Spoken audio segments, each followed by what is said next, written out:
All right, welcome to the next episode of the Rap Thought Podcast with Matt and Brandon, where we come up with discussions and rap thoughts on some of your favorite albums or albums you may not have listened to before. Yeah, right before we get into that, we actually I'm kind of happy for it, but we just got 100 followers on Facebook. So, oh, wow. Yeah. I did not know that. I wasn't aware. We got 100. So, I mean, we're still coming up. It's been a lot of fun. But, I mean, please subscribe to us. Check us out. We're on Facebook, Instagram, Twitter, Spotify. Yeah, so follow us on Spotify. Subscribe on Apple. I don't know what you do on Google or Stitcher, but we're on there. Yeah. Whether you follow us or subscribe, do it. Yeah, I'm trying. Yeah, we release our episodes every Wednesday at 7 a.m. Pacific Standard Time. So yeah, you follow us so you stay up to date on all of our episodes. And just to inform our listeners, we may have some new ones. The system that we have for the albums that we discuss is out of a hat, basically. So whatever we review, unless it's a new album, it's picked randomly, and you know, we're not sitting every week like, oh, we need to review this album. It's just whatever comes out that week is what we're doing. Keep it fair. Yeah. Draw from a fair sample and keep it random. And our samples come from the 80s, 90s, 2000s, and 2010s.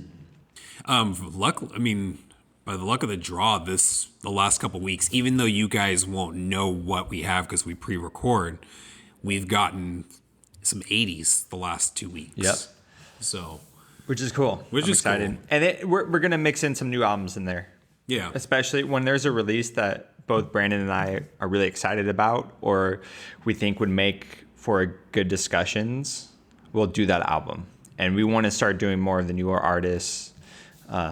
And artists that put out albums that we really think we'll enjoy and will make a great podcast, we'll do that. Yeah. And it's on top of that, because a lot of the albums, some of them have been new for me, some of them have been new for you. Yeah. But yeah, we're going to start doing more of the newer artists, because that would definitely be new for the both of us. Mm-hmm. So just kind of getting more. Mix it up. And just so everyone knows, we're not a review-based podcast. We're not here to tell you that an album is 8 out of 10 or 2 out of 10.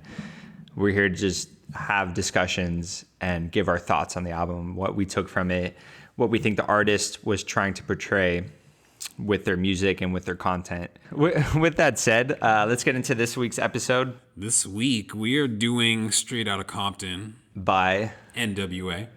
which stands for... I just want to hear you say niggas with attitude. Hey. I like the setup there. Yeah. For me, I'm gonna say ninjas with attitude. Okay. I like how Jim was talking about hitters. That's his replacement. Yeah. But you can't really say HWA, hitters with attitude. But I like that. It's like I like that replacement. That's cool. Yeah. So, that's cool. Cool album. Came out in '88. Yep. The year that we were born. The year that we were born. That's kind of crazy to think about. Do you remember the day it came out? No. August 8th. See, I wasn't born yet, so I wasn't either. I couldn't remember that. I was almost born. One more month. Yeah. And I was here. But yeah, Straight Outta Compton came out August 8th, 1988. When you look at this album cover, you count 1, 2, 3, 4, 5, 6 people. But if you've seen the movie, you saw the movie, right? Of course. Yeah. Solid movie. Great movie. Great movie. That's probably the best hip hop based off of true events movie. Yeah. So much better than the Biggie one. The Biggie one was alright, but this one just took it to a new level. Is it better than 8 Mile? Oh, yes, because 8 Mile was very loosely based off of Eminem's life. It wasn't about Eminem. Yeah. So it's a different. I wouldn't compare them. Yeah, it's different. I think it's 100% better than 8 Mile. This is, as you said, this is definitely one of the best movies based off of a hip hop group that there is. But anyways, getting back to the cover, I'd always been curious why there's 6 people on the cover, but then there's only 5 people rapping. 5 people in it, and so the members being Eazy-E, Ice Cube, MC Ren, Dr. Dre, DJ Yella. There's another one, Arabian the Prince. And he's on there, and he actually only has credit for one of the songs on the track. And that was Something to Dance To. At the last one. Which is the last one. And he doesn't say a whole lot in that album. But he's... we'll get to that track, but I can see you doing some dumb shit to that. You know I'm going to love that one. But anyways, if you've seen the movie, you know that there was a lot of issues with the group of royalties and everyone getting their fair cut. So Arabian Prince cut out early because of all of that. He was the first one to leave the group. And this actually isn't necessarily their first album that they dropped. No. It's N.W.A. and the Posse, which is often neglected, not ignored, but just forgotten. No one ever references it. But there's 3 tracks from that album that have made it onto Straight Outta Compton. Gotcha. Any guesses? I don't remember. Panic Zone, 8 Ball, and Dope Man. Okay. We're on that track. But yeah, the group was active from 87 to 91. And it's kind of cool, like, there's, I think I talked about this a little bit in the Tupac podcast, but growing up, I avoided all gangster albums and stuff. I wanted nothing to do with them. And I think it's the stigma to it. I think it got to me as a kid, but growing up in the music in the early 2000s, late 90s, it caught me more. And I was like, oh man, they're just too hardcore. It's hardcore rap. I won't like it. This album isn't quite as hardcore as it is pressed to be. I want to argue. What do you think in terms of all the acclaim? This is gangster. From our perspective, of today's perspective, looking back at this album, it does make you look back and be like, wow, the government and the FBI really got involved with this album and tried to hinder it. But if we try to understand the times at which this album came out in, yes, there was gangster rap that came out before this album, and there was art that was just as derogatory and had just as much cursing and whatever. But no other album before this was on this level in terms of popularity and exposure. Yeah. So I could see how this album would cause controversy and issues with so many people because it hadn't been heard before on that level. No other album was out there like this, in front of so many people's faces, and how aggressive and crazy it is. But it also makes you think, well, why aren't they doing that for movies? Right. Where's the stance against Scarface that came out way before this? And they talked about that too, because they were saying in an interview, they were talking about how in their music videos, you're going to see more in a cartoon. You're going to see more in Scarface. You're going to see more in The Godfather than you will in their music videos. Yet it got banned from MTV. But then with the ban, they got more hype from that because of that. If you tell someone not to do something, people are, well, why shouldn't I do that? Let me take a look at that. Right. So that was pretty interesting. But it kind of, looking into this album, I kind of went in with the interesting perspective of how gangster is this album. And because it's labeled as one of the first gangster rap albums that ever came out, that started the trend. Right. And I was trying to remember what other ones came out around this time that were kind of like it. I mean, there was in terms of this album covers a lot of political stuff, being racially profiled. Right. Well, Ice-T was speaking about that before N.W.A. Colors. You had some other East Coast rappers. I mean, Karis One and Boogie Down Productions, and and you also had Public Enemy. They're along those lines. Yeah, and so I kind of, as I was saying, going into this album, I want to see. My analysis going in was what made this album so gangster. That FBI was like, we're not going to protect you at your shows. We don't support this and stuff like that. So I kind of went in with that mindset. So yeah, I agree with you. I think this album put gangster rap basically into pop culture. it changed the landscape for music and what's acceptable, what's not acceptable. Was this the album that forced the, I don't know who it is, but they made them put the parental advisory sticker on the CDs? I think this was it, actually. Yeah. Yeah. I think this album changed that. So, and the ironic thing, of course, is the more people try to go up against this album and try to take it out of stores and get it banned, the more popular it got and the more albums it sold. Because, of course, if you're, a kid, 13, 14-year-old kid, you want to buy what your parents don't want you to. Yeah. You want to go against that. You want to go against, oh, you're not allowed to listen to this. Absolutely, and especially when it catches so much momentum from when the government gets involved, you're going to be like, well, what do you mean? How bad is it then if they're getting upset? Because this, as we were saying, like this hasn't really happened before.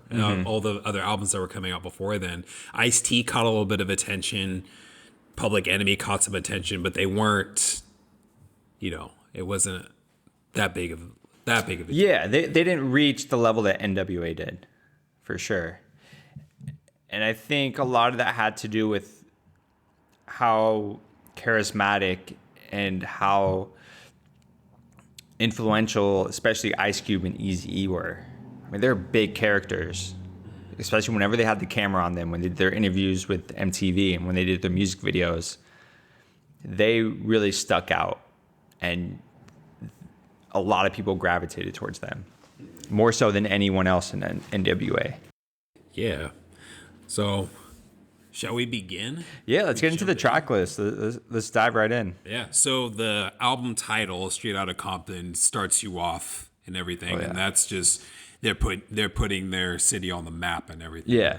So, I mean, the way the song starts is legendary from Ice Cube. I mean, that's probably in the top 5 ever, like top 5 ways to start an album.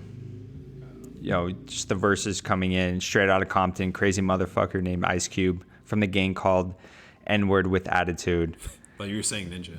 No, all right, Ninjas with Attitude. I mean, come on. Yeah. That's one of the best ways ever to start an album. Yeah, and I think, what do I want to say? There's so much to say about it.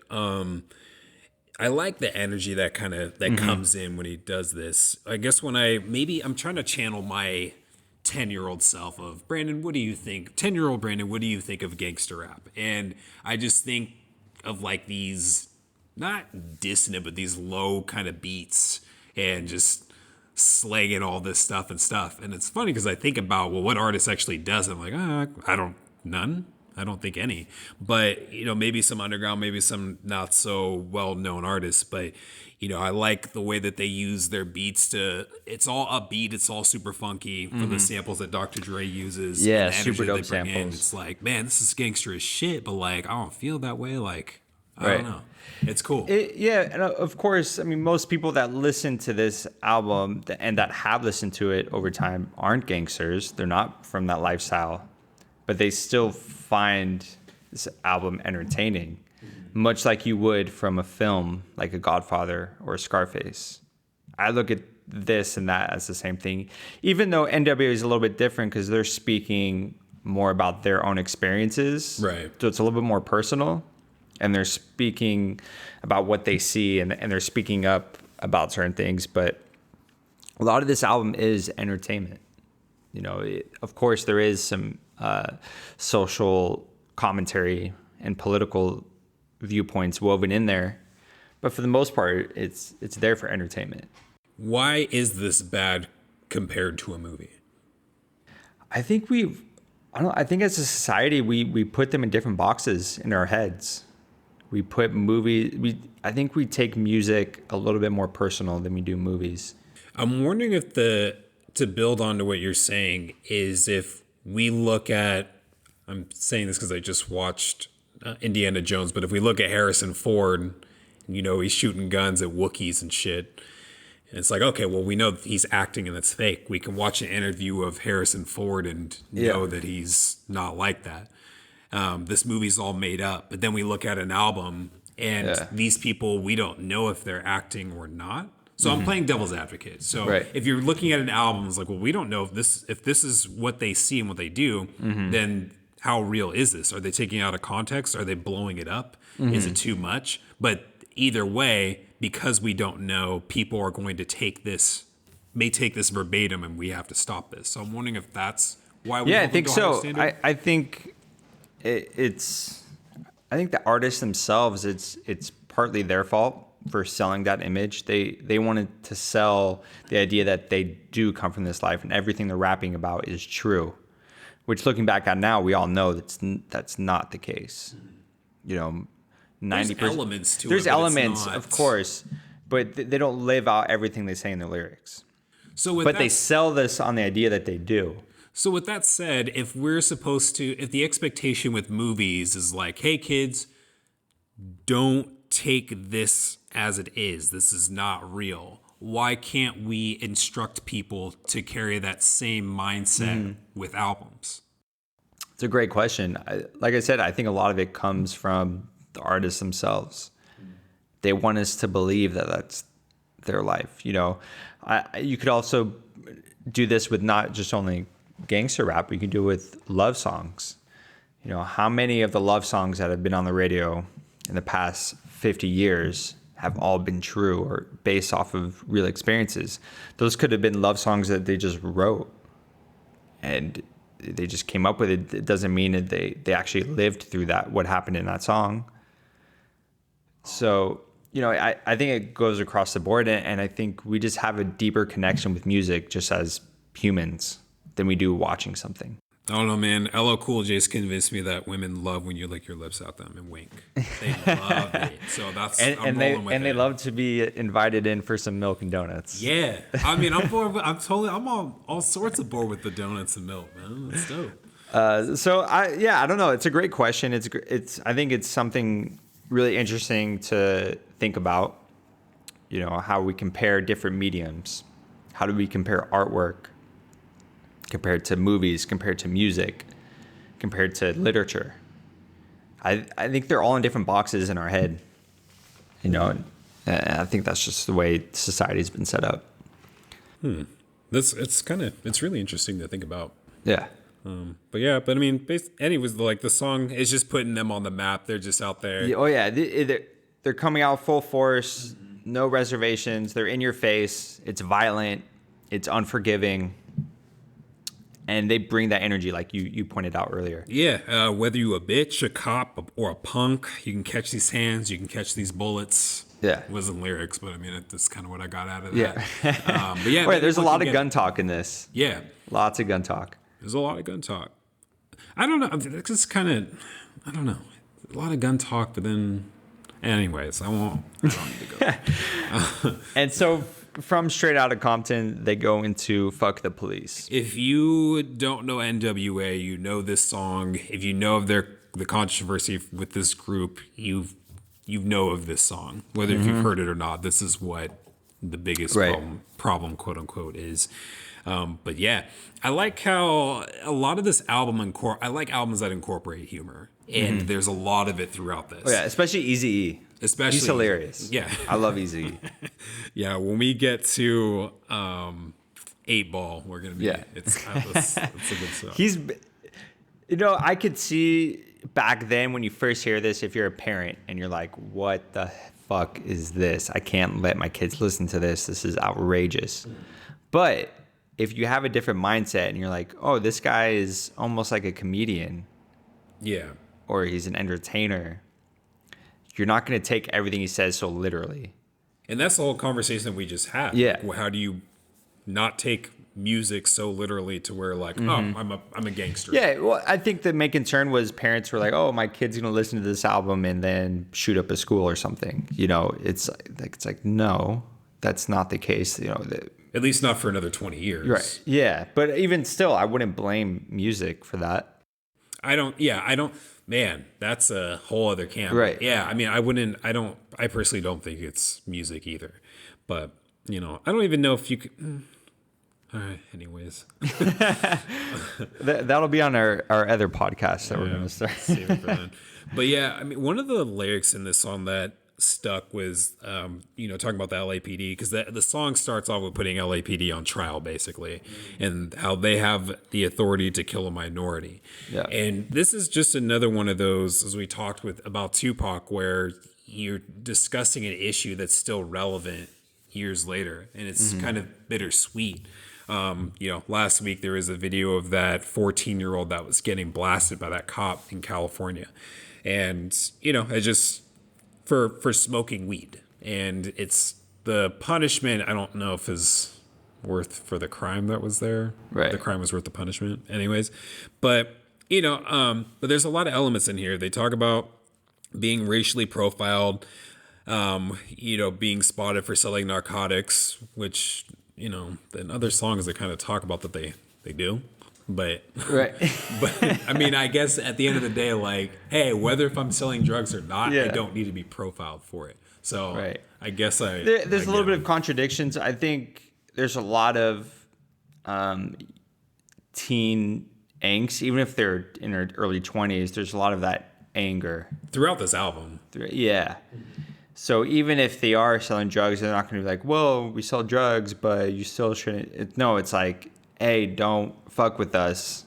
We're not doing anything wrong." When you see us walking down the street, yeah, it's just that energy of like, dude, fuck the police. They keep harassing us for doing nothing. For the times that we're not even doing anything, we're getting busted and shit. So and I think a lot of it is, it's not their own experiences. It's a lot of what they grew up seeing. Right.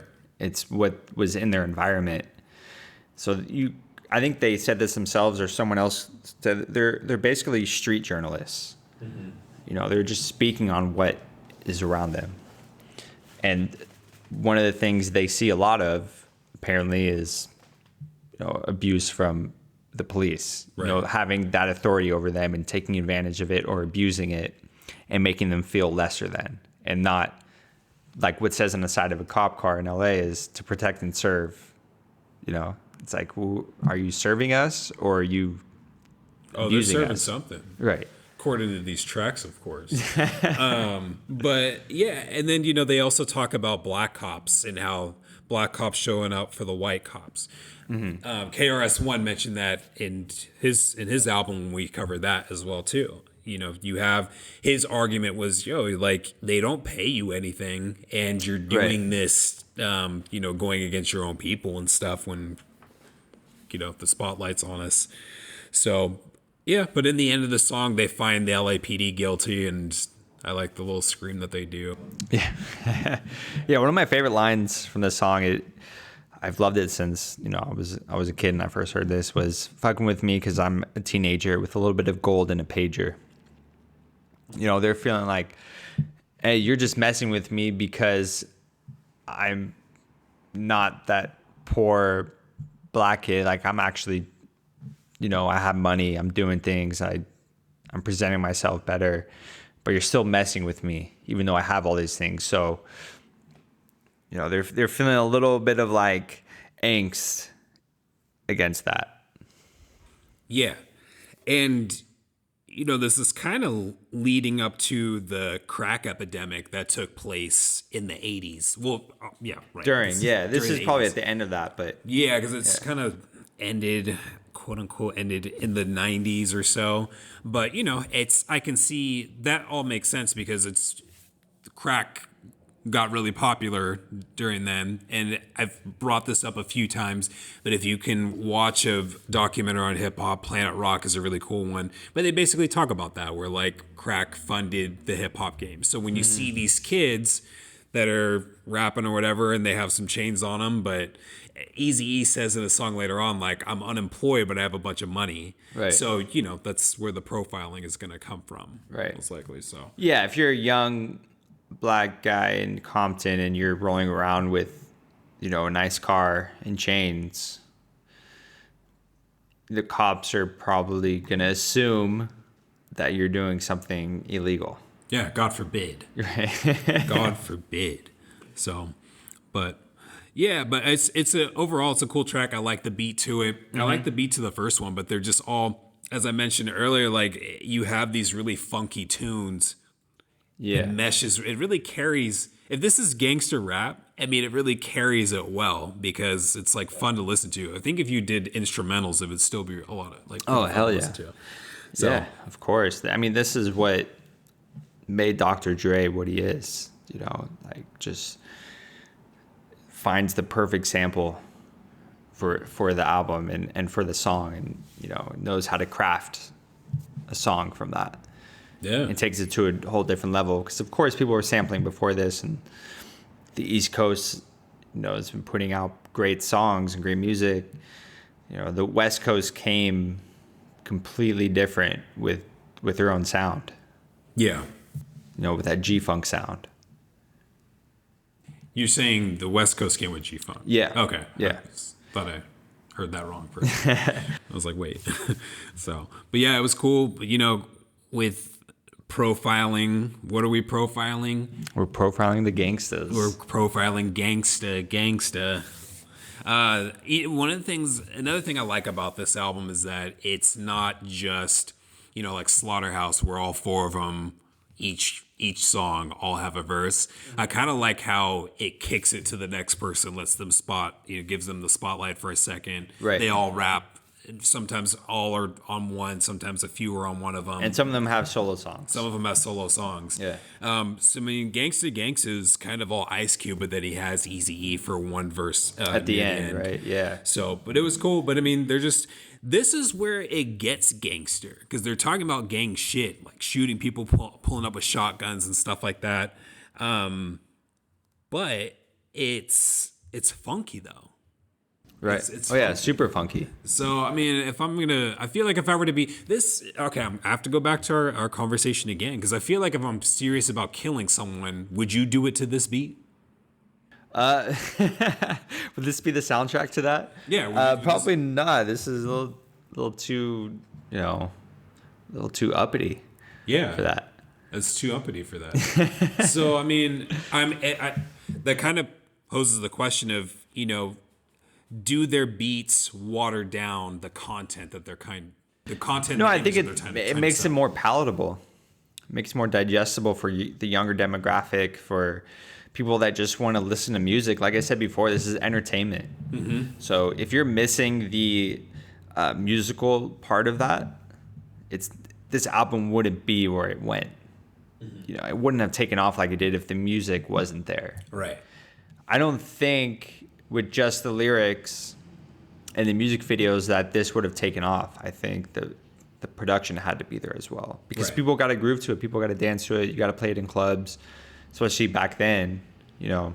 Especially with the crews that they all came from. So World Class Wrecking Crew, I checked them out a little bit. Yeah. And, you know, it's a lot of dance music, which I was kind of surprised by. Yeah, it's like house, electronic dance music. Yeah. And so kind of bringing that and meshing it with gangster rap is kind of cool. But the thing is N.W.A. they don't necessarily consider it gangster rap. That's the label it was given. So I don't know. Just kind of makes you think about it a little differently when you think about the lyrics, you think about the music that's going on, when you think about the entertainment value. Right. And I don't know. I'm not trying to go like, yeah, I'm going to go start a gang now. Like, it kind of makes you like energized to go start a gang, but I'm not like, I don't know. I probably wouldn't like bring the right people in and we probably get fucked up. But, like, Right. You know, so. Again. Yeah. One of the notes put down was that it sampled 17 different songs. It's quite a bit For that one track? For that one track, oh, 17 shit. different, you know. That's kind of crazy to think about. Like, Dr. J was busy, man. He was really busy. He was in there. And Yella produced some of the songs in here as well with Dr. J. Yeah, they went half on a lot of stuff. Yeah.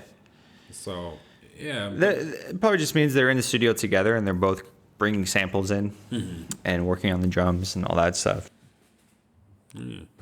But it was cool. I mean, it's a lot to sample. But I liked it. It's a funky beat. Ice Cube's pretty funny. So it was cool.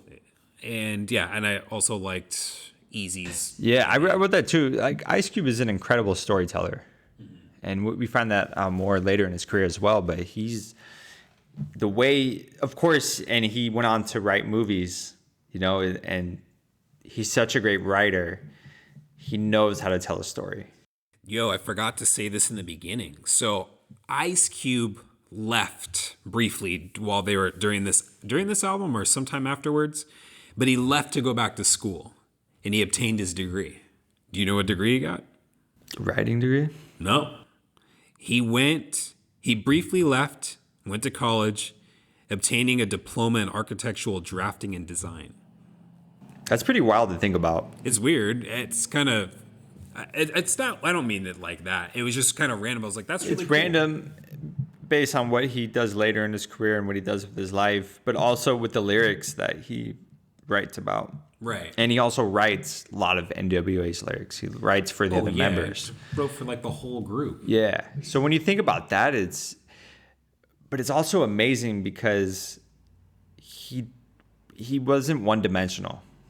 No. His mind, he was a natural creator. So yes, he can go get a degree in architecture, but also he has the mind to be a writer. He also has the mind to be a song creator and write songs. And he also has the mind to voice songs and be a rapper. Yeah, but so he's also kind of all over the place. To write, because he wrote a lot of Eazy's. In one of the songs, Eazy's very open about Ice Cube writes my raps, Dre produces the beats. And, to think about it that way to jump into the shoes of someone else and to write for them. You're not just writing for yourself. I'm assuming he's not writing for himself and then saying, "Hey, Eazy, you can say all this stuff." Like he's saying stuff that pertains to him. So it's multidimensional and it's really cool. Yeah. Those. Oh, yeah, Ice Cube's one of the GOATs for sure. Yeah, I don't know. And Ice Cube's one of his albums on the list. So that might come out of the hat. Yeah. At some point. Yeah, we'll see what's coming up next. But if it ain't rough, then it ain't rugged, even though that's not the lyrics. But this one, we go from Ice Cube. Now we're listening to MC Ren. Yep. Matt, I guess performance-wise, because we can't say lyrically, performance-wise, whose raps do you enjoy? Who do I gravitate towards? Honestly, I mean, it's probably tied between Ice Cube and Eazy-E for me. Dr. Dre is cool. I enjoy his lyrics when he comes in. MC Ren just kind of fell back for me. I wasn't always so gravitated towards him when he came on. You probably won't like this, but he's like Joe Budden of Slaughterhouse. So it's like, dude, he's not bad. I mean, I could see that, yeah. I like the other dudes a little bit better. Yeah, I mean, with Joe Budden, he just comes from a different place. MC Ren comes from a different place. Yeah, I could see that. Of course, in Slaughterhouse, for me, I think Royce and Crooked are going to stand out the most. Absolutely. Which Ice Cube and Eazy-E are going to stand out the most. So... yeah, that is the I like that. Came to mind. But so with that said, like MC Ren, he's cool. He has his flow is a little bit more up tempo, and it seems, I don't know, what do I think about with Slaughterhouse? You have 3 people that are rapping super fast, and you have Joe Budden, and then in this one and I don't know if it's because you have Ice Cube writing for himself and for Eazy-E, so they're gonna have similar styles, and then you have MC Ren, so it just seems. If the majority of your album is Ice Cube and Eazy-E, and then you have MC Ren coming in from time to time, it seems, I don't want to say it doesn't flow very well, but it's just it stands out a little bit more. So I like MC Ren. Yeah, no, it's a cool song. You know what's really interesting about this song is he doesn't cuss at all in it. Oh, no? Yeah. Whoa. Yeah. Really interesting. Back then, they were still very concerned about being on the radio. Mm-hmm. So you needed to have songs where you didn't have curse words. So they would focus on it. Even on Eazy-E's album, Eazy Does It, his solo album, he has a song about not cussing. Like he doesn't cuss so he can be on the radio. Mm-hmm. So it's interesting that they were very cognizant of that, I need to have a song that can be played everywhere. Yeah. And not be, silenced. Yeah, it's cool because he's just going in for 3 minutes. Yeah, no hook. He's just rapping. So, but it sounds good. I like the beat to it. I mean, for the record, I like the beat on every track on here. Right. Oh, It's yeah. all pretty good. I don't know if I'm really even skipping over anything. I don't think I skipped it. No, this is. I mean, that's what makes this a classic album. Is there's no skippable tracks. Obviously, there's tracks that stand out more, and that resonate with you more, and that hit you harder. But I don't think there's a skippable track on this. Yeah. We were talking a lot about parental discretion being advised with the warning that came on the album, but that's Right. the next track. Yep. We're talking about. This one might be my favorite track on the album. Wow. They're just going in. I really love Posse the beats of cut, it. and it's got Dr. Dre on there. I think Dr. Dre's verse was my favorite. Oh yeah, Yeah. Dre's got a good. Yeah, he's got a good flow on this track. It's good. Yeah, I think it's up there. It's one of my favorites, if not 8 Ball. I don't know if I want to say 8 Ball is like my favorite easy track, Yeah. or if I want to say that Parental Discretion is Advised is my favorite N.W.A. track. Gotcha. Okay. It's just a fun song. Yeah. They're just they're all going in and just having a good time. So, but yeah, this, as we go to 8 Ball, the remix, I didn't catch if there's an original. Was that on the previous album? It is one of the songs. Oh, Okay, yeah. that So makes they sense. probably did a little bit different beat for this one. Yeah, that was one of the 3 on the original album. Yeah. So. And this one has kind of a little bit of that rock hip hop hybrid sound that was pretty popular in the 80s. Made famous by, of course, Rick Rubin and LL Cool J and the Beastie Boys.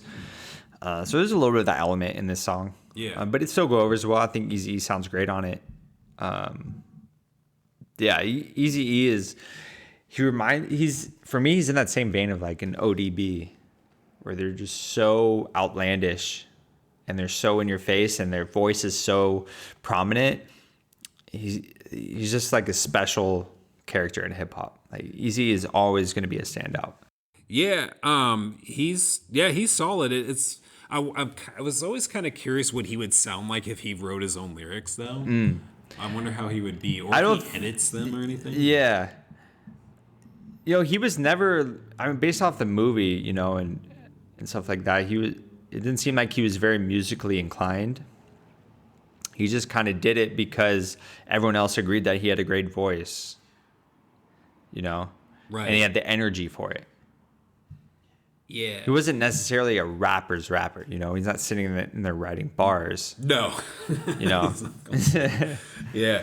Oh, I think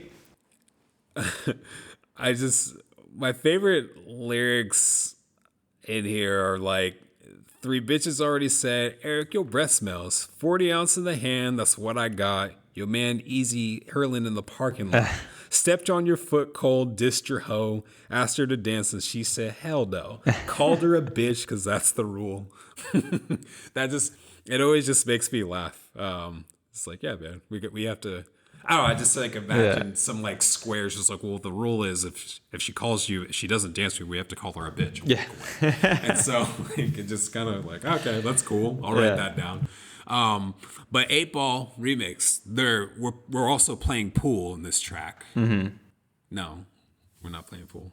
Oh. All right. So I don't know, when like a track that's like super explicit like that, it's like, yeah, we're just playing pool. Yeah, right. That's what we're doing in this That's song. what the 8 Ball means. That's what we're doing. Actually, you know what's funny about that? I remember being in like middle school, and my stepmom loved N.W.A. and Eazy-E. She would always play them. Really? And I started listening to him, getting really into it. And then I remember one day like asking her, like, what is an 8 Ball? Like, why does he talk about 8 Ball so much? And I forgot what she told me, but she was like, yeah, it's like drugs. And I was like, oh, fuck. That's crazy. And of course, later I found out what it really was. But yeah, it's just funny as a kid, like not realizing what it is. And you're like, wait, what is it? What is that? Yeah, right. But it's just a funny song because, I mean, I can't think of any other songs. They'll talk about weed, they'll talk about drinking, but who's saying that like they're getting fucked up on coke though and just doing dumb shit? I think they're more talking about it and selling it than anything. He's talking about being on it too.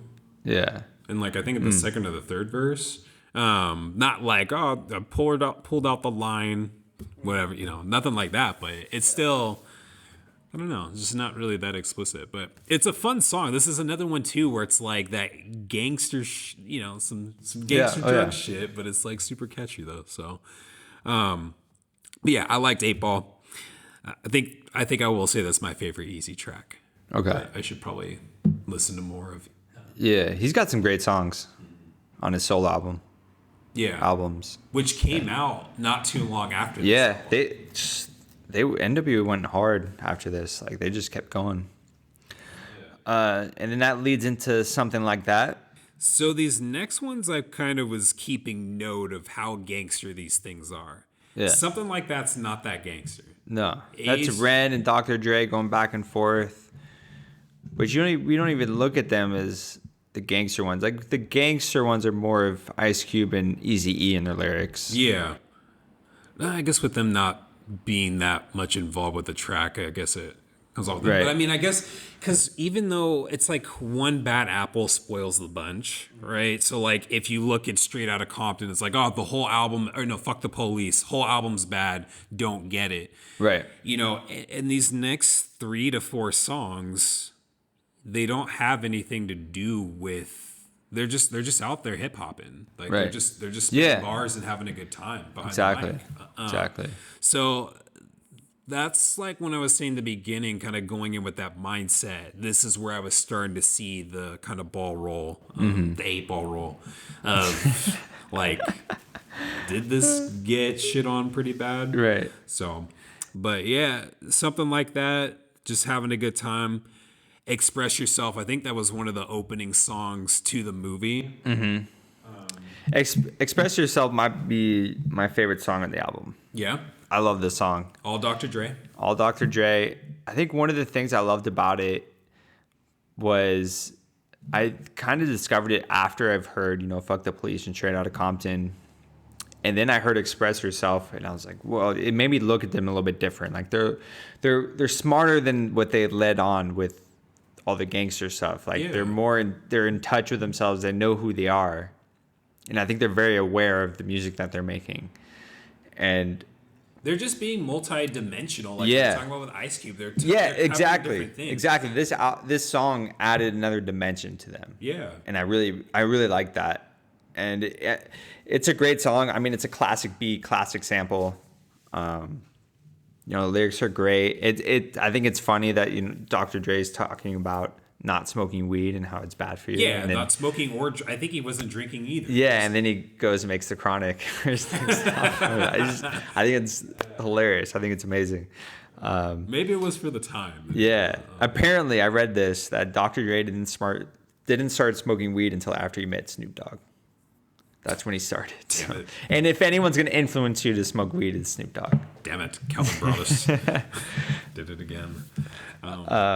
But yeah, it's got a great message. It's got, the content in there. And if it's funny that all the people that were up against this album and trying to ban it. And that's my point. For one track, it spoiled the entire album. Right. And then if you take this song, if you made this the only song that's a single and put out there, does that change things? Does it get the attention from the FBI and all that? But at the same time, it's marketing. You want the song that's going to get the most attention out there, which is Fuck the Police. If you're the label head or if you're making decisions for the group, you're going to want that song out there. You're going to want the FBI coming after you. You're going to be in every newspaper across the country. What do you weigh more, the message that you want to send or trying to get established and make a name of yourself? Kind of complicated. It's complicated. I think it depends on where you are in your career. So I'm thinking from their standpoint, they're in the beginning. I think they were saying they knocked this album out pretty quick because they just wanted something that they could sell out their trunk immediately.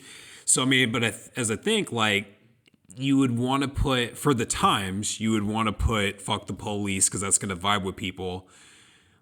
Maybe do you think that you could also reach more people by doing any of the other tracks though, and not? But I mean, you'd have to look into the future, know that you would get banned, and then want to regret it, and then put something else. I guess with that said, if this happened with you, this whole process, and you could but you could go back to the past and release something like Express Yourself and take back Fuck the Police, would you do it with the hope of getting more airtime?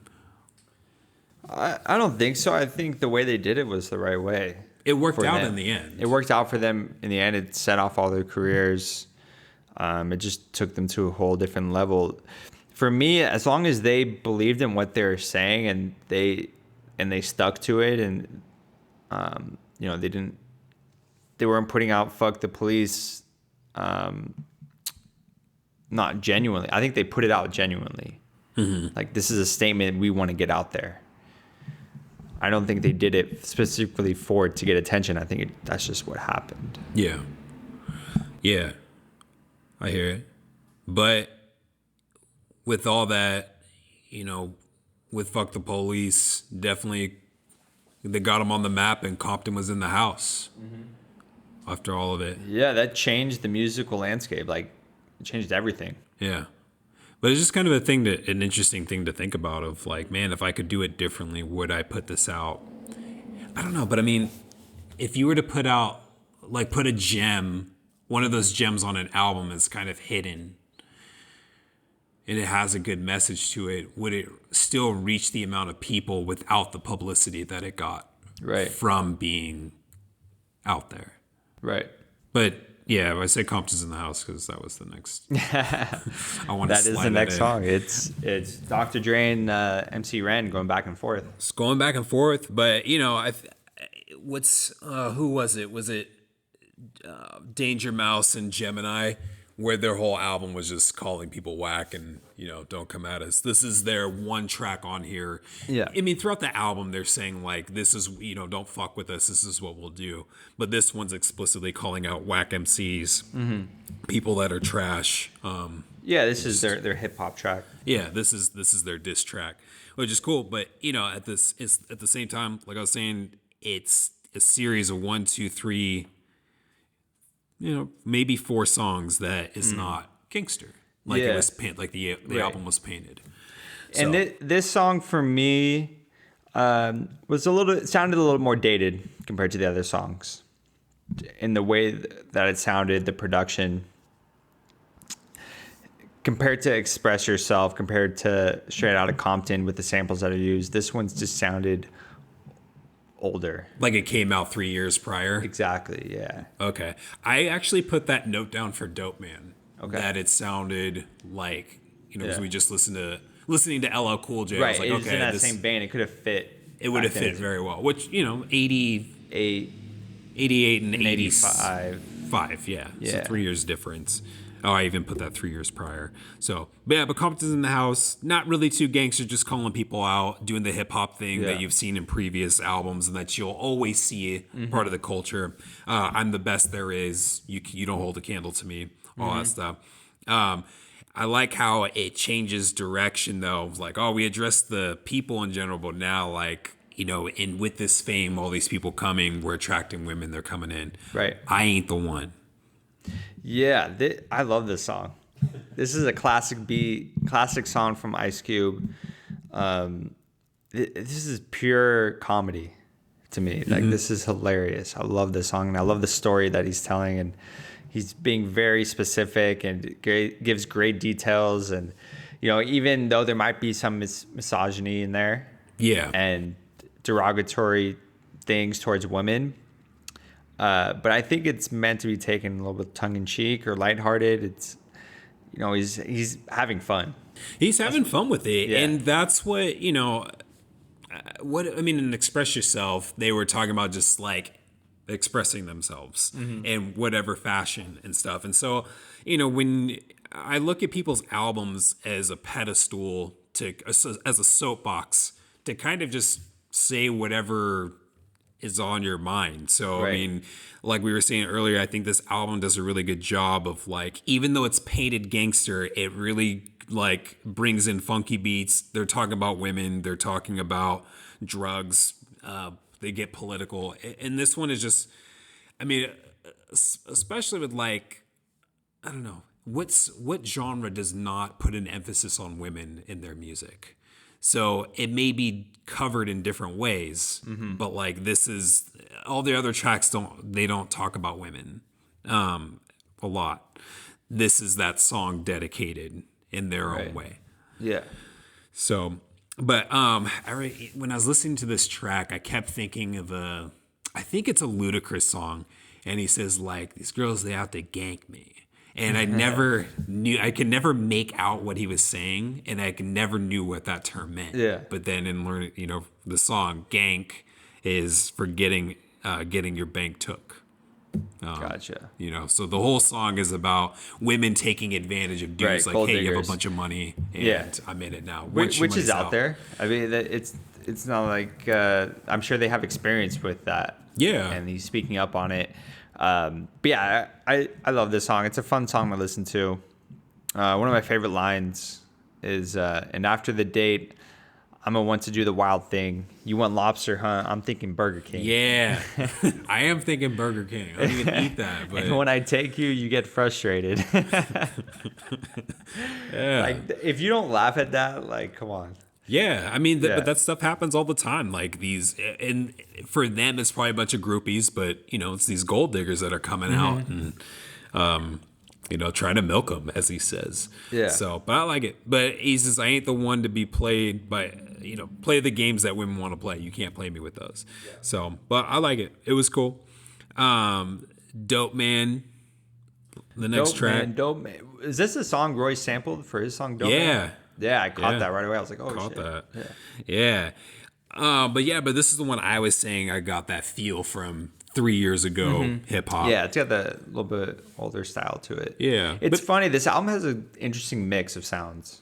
Yeah. It's got that old school sound, but then Dr. Dre's production definitely sounds new, and it sounds fresh, and it sounds ahead of its time. I'd have to check it, but I'm assuming that the Dope Man remix and the other song that I thought was outdated, which was Compton's in the House, I'm thinking those weren't produced by Dr. Dre. Okay. Yella? Yeah. Yeah, I think there's two or three that just DJ Yella did, and then the rest they kind of did together. Right. And then there's one or two that Dr. Dre did, and I think they were in the beginning, but I don't remember. But yeah, Dope Man was cool. I saw each verse taking a perspective of how the Dope Man influences that individual. So the first one was like, as the dope. I don't think Ice Cube ever says that he's the Dope Man. Eazy-E does, but I don't think Ice Cube does, and he's doing most of the storytelling. Right. But like in the first verse, it's like, yo, I got these gold chains. I'm paid. The 1st and the 15th, I got a bunch of money coming in. And then the next verse was about basically dating, but then not dating. So, these girls, how the Dope Man has like a lot of girls that come around. So there's this main one, then there's the Strawberry, and they will stick around even though if they're being abused because, hey, this dude has money. So it kind of coattails off of I Ain't the One. So Ice Cube and I Ain't the One saying like, no, I'm not going to put it with that. The Dope Man knowing that he can just move on to the next one, and they come in, women are on tap. He doesn't care. Right. It's a minor expense for the amount of money that he's getting. And, talking about that strategy of you're selling drugs, but you also got the base heads like, they're still coming to you for things. So you have your seeds planted to get your money however you need it. Right. And yeah, those were the 3 things that I got out of that. But it was cool. Again, he's a great storyteller. Yeah.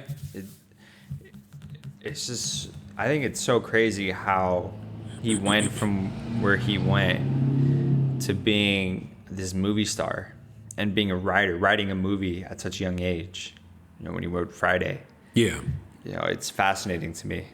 And you could see it with these songs. You can see, like you said, the seeds being planted for that. Just him being a great writer. He also, in the movie, he has that. He has parts of that in there too. But yeah, it was cool. But then Quiet on the Set kind of moves to mostly MC Ren again. I said earlier that I'm not skipping tracks, but the MC Ren ones, I kind of just went through one ear and out the other. And I think it has a lot to do with what you mentioned about Ice Cube, like just being a great storyteller. Yeah. Yeah. How do you come after Ice Cube like that? Yeah. So, and it's like, are his tracks bad? No, not at all. I just think that you have Ice Cube setting the bar really high, and he keeps you really engaged, and the energy's there. And Eazy-E is very humorous, and so it's more personal. He keeps me engaged with his humor. Ice Cube's keeping me engaged with the storytelling. MC Ren falls, I feel like his voice kind of falls flat at times. He's just rapping and getting it out. Yeah, he doesn't have the best delivery. Yeah, sure. It's exactly. His delivery is just not there with Ice Cube and Eazy-E. Yeah, and this song, Quiet on the Set, is very stripped down. It's very simple. It's pretty much just drums and scratches. I don't think there's a whole lot of samples in it. But yeah, it's a cool song. It fits in with the album. Not necessarily the song that I'm going to revisit the most. Yeah. Yeah. Yeah, and that's what I'm saying. Like the two songs that I'm not, if I were, I don't know if I'd have to think about the third one, but the first two songs that I think of that I wouldn't want to revisit are both MC Ren songs.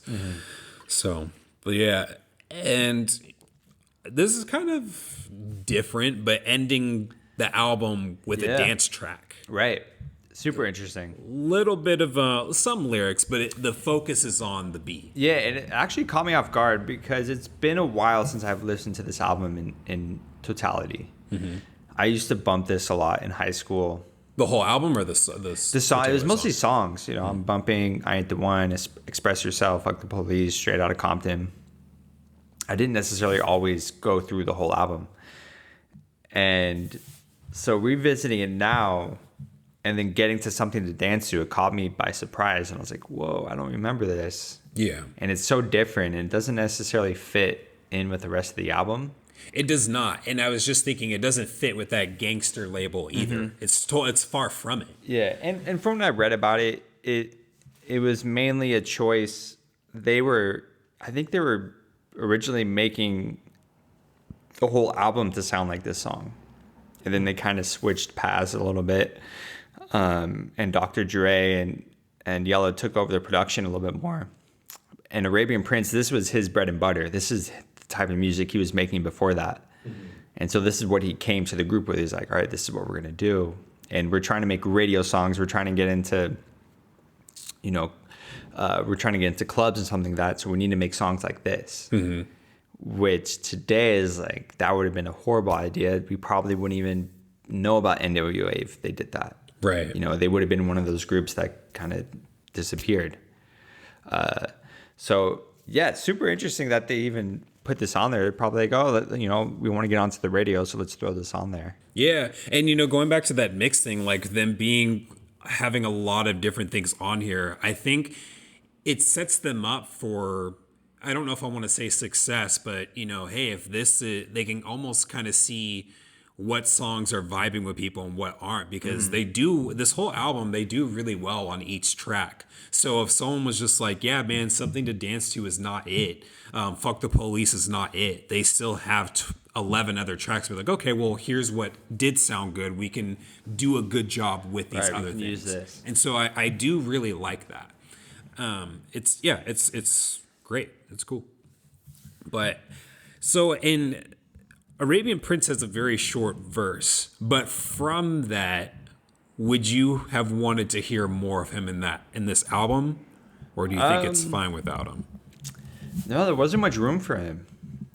Maybe on some of the solo songs you could have added some verses in there, but then that would take away from, Ice Cube or Eazy-E. I think they were the standouts, and you kind of had to give them that space. It was fine the way it was. Yeah, I think it's fine the way it was. I don't think you needed to add his verses in there. Because I'm thinking, if Ice Cube has 4 verses and then Eazy-E comes in, could you take one of those verses out, give Arabian Prince one? Would it still be a good track? Would it take away from?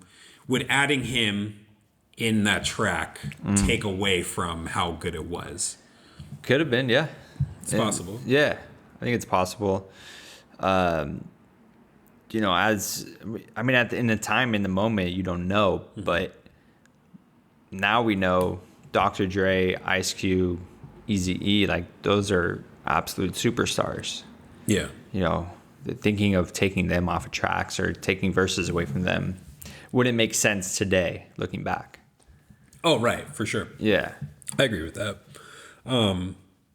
Yeah, that concludes the album, basically. Yeah, that's the album. There were classic. some reissues, though, which added more tracks. So it remixed a few, it added a few. You know, I liked it. I think on one of the additional ones, I really like A Bitch is a Bitch. And when I want to talk about that one for a sec because, you know, they define what a bitch is. They're not just calling any girl a bitch. It's people that are being assholes. Right.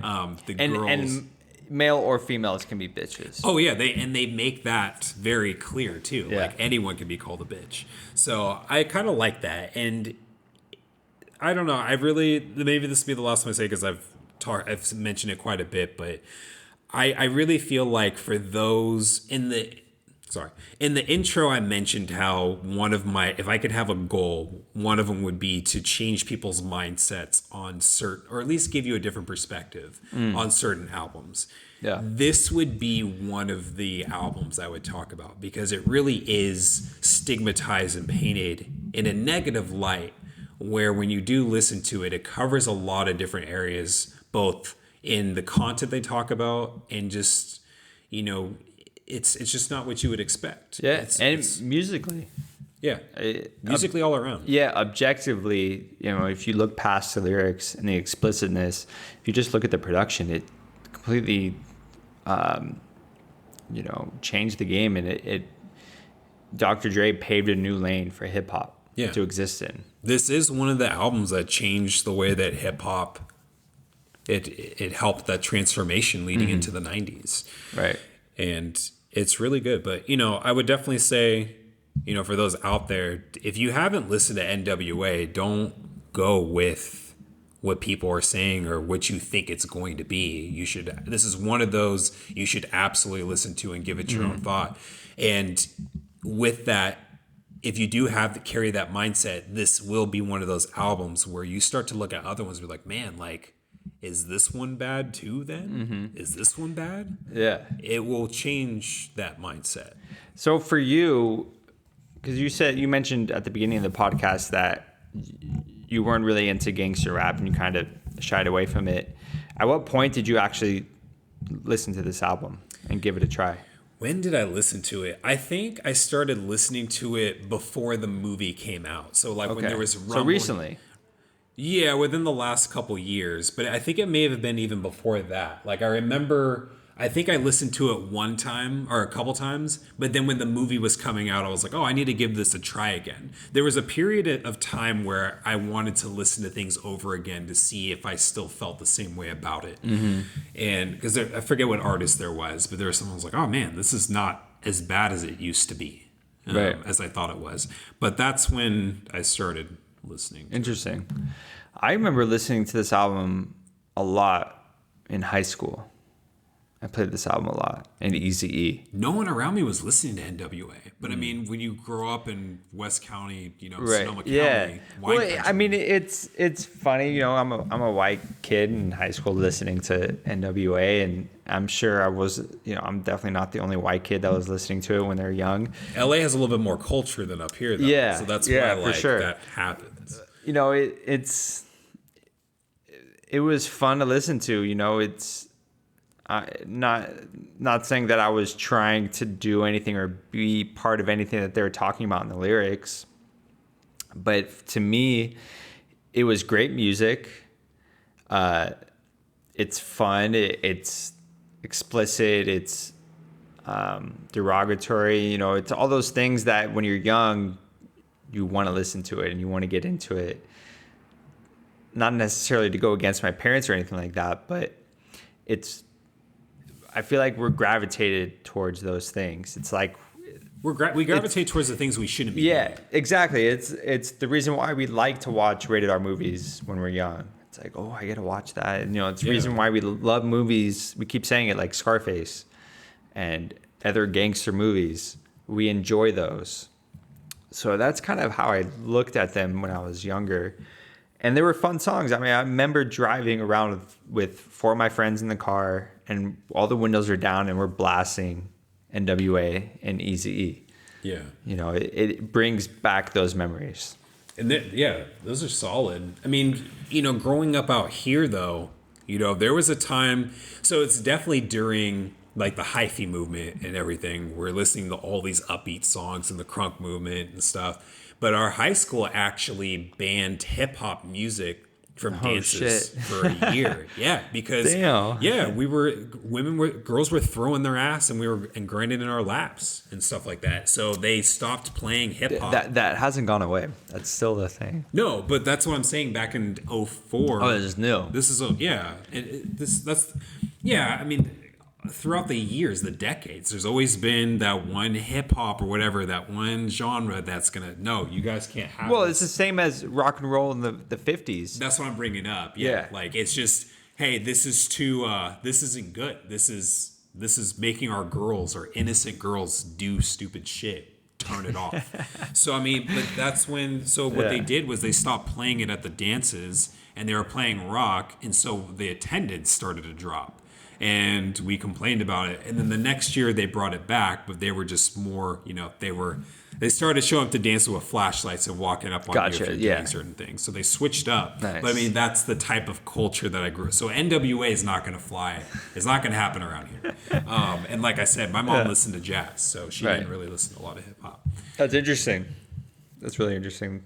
Wine country people are like in classic rock and all this. In this small town I grew up in, like, it's all classic rock. So that's why I didn't grow up on N.W.A. Yeah, well, I'm glad you can appreciate it now. Oh, yeah. I mean, I always listen to genre. It's just, you just have that feel. And, I'm trying to remember if anyone even explicitly said, don't listen to N.W.A. because you'll shoot someone. Like, no one ever said anything like that. But it's just somewhere in the air, it's portrayed like that. And it just catches on. So you don't get involved. Right. So it's like, well, I like this. I like Lil Jon right now anyways, so that's fine. That's, I mean, you have to say that, this album is a classic. It is. This is classic. One of the most influential hip hop albums that have ever come out. And the fact that it came out 30 years ago and it's still looked at as a classic, and it has a movie made after it, and all, it spawned so many things in hip hop from this album: solo careers, other groups, beefs, movies. So many things came from this. Yeah, it's crazy to think about. It did a lot, and it's cool. I mean, like I said, it's definitely one, if you're like, no, I don't listen to gangster rap, listen to this quote unquote gangster rap album and really see what you think coming out after it, because it'll change you. Yeah, absolutely. So yeah, that's our episode on NWA's Straight Outta Compton. And Brandon, what does NWA stand for? Niggas with attitude. Thank you. So yeah, thank you for listening. Please don't forget to follow us on Instagram, Twitter, Facebook. Please subscribe on Apple so you can keep up to date on all the episodes released every Wednesday at 7 a.m. Pacific Standard Time. Good, because I was like, oh, Eastern, I can't do that. So thanks for clarifying. Yeah, but yeah, thank you for listening. We appreciate it. And we'll see you next week.